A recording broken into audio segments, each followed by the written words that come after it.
ಮಾತಾಡ್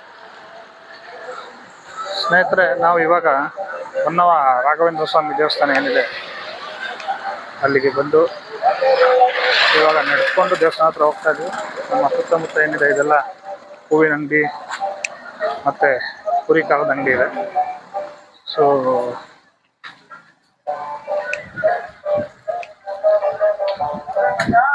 ಮಳೆಯ ವಾತಾವರಣ, ತುಂತುರು ಮಳೆ ಹನಿ ಬೀಳ್ತಾ ಇದೆ ಮಳೆ.